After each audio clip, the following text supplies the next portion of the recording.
Terima kasih karena memilih channel ini. Sebelum kita mulakan video ini, sila pertimbangkan untuk menekan butang like, share, dan subscribe, dan aktifkan butang lonceng Anda agar Anda sentiasa mendapat info-info percuma pada setiap hari dari channel kami. Dan tinggalkan komen Anda karena komen Anda amatlah dihargai. Terima kasih. Timbalan Presiden Amanah Mujahid Yusuf menyangkal kenyataan pengerus CPN Muhyiddin Yassin bahwa sejumlah perbuatan yang bertentangan dengan Islam tidak lagi menjadi kesalahan di Kelantan susulan pembatalan 16 peruntukan dalam enakmen jenayah syariah di negeri itu. Bekas Menteri di Jabatan Perdana Menteri Hal Ehwal Agama itu berkata, ini kerana undang-undang bagi menangani kesalahan berkenaan sudah ada di peringkat persekutuan. Apakah undang-undang itu terus hilang? Jawapannya, undang-undang itu ada tapi di peringkat persekutuan. Orang Islam di Kelantan jika didapati bersalah boleh dihukum kerana mereka juga tertakluk kepada perlembagaan persekutuan. Apabila undang-undang dalam enakmen terbatal, itu tandanya ia sudah wujud di peringkat persekutuan. Lebih berat hukumannya, katanya kepada Malaysia kini.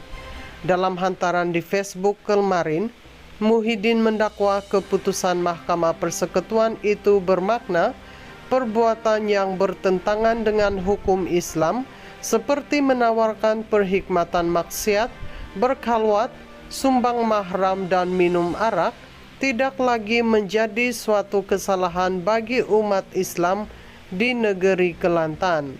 Dia juga berkata, jika ada mana-mana pihak yang mencabar kedudukan undang-undang syariah di negeri lain, ia juga akan diisytiharkan sebagai tidak sah berdasarkan duluan yang telah ditetapkan mahkamah. Antara peruntukan yang dibatalkan dalam keputusan itu ialah mengenai pemusnahan dan mencemarkan tempat ibadat Seksyen 11, liwat Seksyen 14, persetubuhan dengan mayat Seksyen 16, persetubuhan dengan bukan manusia Seksyen 17 dan gangguan seksual Seksyen 31. Kesalahan jenayah syariah lain yang turut dibatalkan ialah memberi dokumen palsu dan memberi maklumat palsu Seksyen 34, mabuk Seksyen 36, persediaan untuk melakukan maksiat Seksyen 45 dan penyalahgunaan label halal Seksyen 42. Mengulas lanjut, Mujahid berkata ketika dirinya menjadi menteri yang bertanggung jawab atas hal ehwal agama, dia telah menggerakkan penubuhan jawatan kuasa sivil dan syarak kerana menjangkakan isu pertindihan kuasa seumpama itu akan timbul. Ada negeri hukuman berbeza, walau jenayah sama, maka saya perkemas dengan menyeragamkan undang-undang syariah di semua negeri. Jawatan kuasa ini juga akan semak peruntukan mana yang bercanggah dengan persekutuan, serta saya masukkan ke ada pemulihan selain hukuman sebat, denda dan penjara, katanya lagi. Bagaimanapun, Mujahid sewaktu wawancara bersama Malaysia kini pada Disember lalu berkata, usaha menyelaraskan peruntukan undang-undang bagi semua negeri itu tergendala apabila kerajaan PH pimpinan Dr. Mahathir Mohamad tumbang. Sementara itu, Setiausaha Politik Menteri Kewangan Muhammad Kamil Abdul Munim berkata, PAS perlu jujur dalam isu tersebut dengan membangkitkan istilah Black Friday yang dikongsikan di media sosial susulan keputusan Mahkamah Persekutuan. Setiausaha Agung PAS Taqiyuddin Hasan juga menyifatkan Jumaat lalu, yaitu hari Mahkamah menyatakan keputusannya sebagai Jumaat yang hitam kepada syariah Islam. Kamil berkata keputusan itu tidak mencabar undang-undang syariah, sebaliknya berkenaan bidang kuasa DUN Kelantan dalam menggubal undang-undang. Ini yang sengaja gagal difahami oleh pimpinan PAS. Kempen #Black Friday yang dimainkan ini tidak lebih sekadar cobaan menggerakkan fitnah yang sedang tidur. PAS sombong dan enggan mengakui kelemahan, tetapi menggunakan naratif Islam terancam dan menunggang sentimen bagi menutup kelemahan mereka, katanya lagi. Timbalan Presiden Amanah Mujahid Yusof menyangkal kenyataan pengerusi PN Muhyiddin Yassin bahawa sejumlah perbuatan yang bertentangan dengan Islam tidak lagi menjadi kesalahan di Kelantan susulan pembatalan 16 peruntukan dalam enakmen jenayah syariah di negeri itu. Bekas Menteri di Jabatan Perdana Menteri Hal Ehwal Agama itu berkata, ini kerana undang-undang bagi menangani kesalahan berkenaan sudah ada di peringkat persekutuan. Apakah undang-undang itu terus hilang? Jawapannya, undang-undang itu ada, tapi di peringkat persekutuan.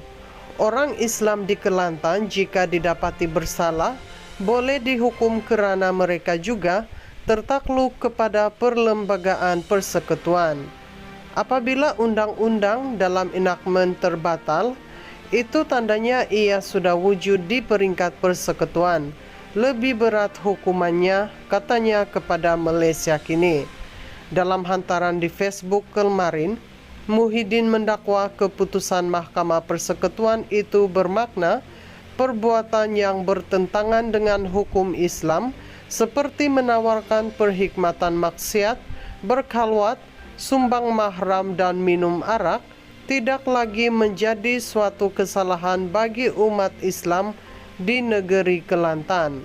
Dia juga berkata, jika ada mana-mana pihak yang mencabar kedudukan undang-undang syariah di negeri lain, ia juga akan diisytiharkan sebagai tidak sah berdasarkan duluan yang telah ditetapkan mahkamah.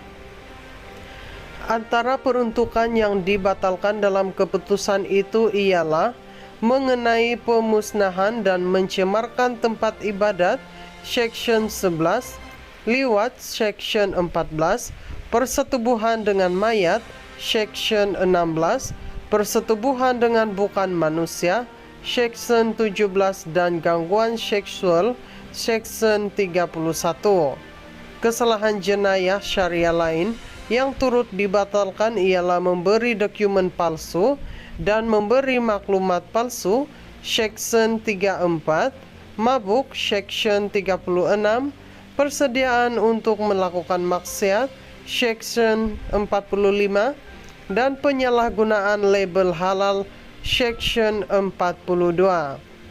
Mengulas lanjut, Mujahid berkata ketika dirinya menjadi menteri yang bertanggung jawab atas hal ehwal agama, dia telah menggerakkan penubuhan jawatan kuasa sivil dan syarat kerana menjangkakan isu pertindihan kuasa seumpama itu akan timbul.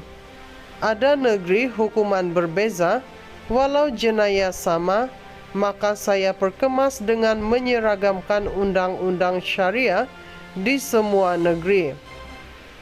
Jawatan kuasa ini juga akan semak peruntukan mana yang bercanggah dengan persekutuan, serta saya masukkan ke ada pemulihan selain hukuman sebat, denda dan penjara, katanya lagi.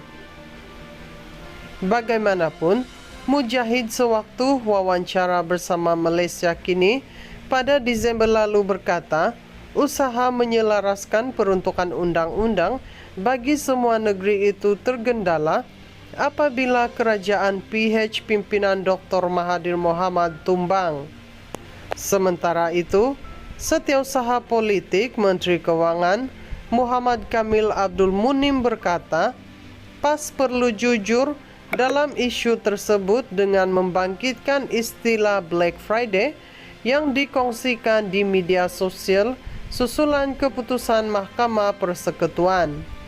Setiausaha Agung PAS Taqiyuddin Hasan juga menyifatkan Jumaat lalu, yaitu hari Mahkamah menyatakan keputusannya sebagai Jumaat yang hitam kepada syariah Islam.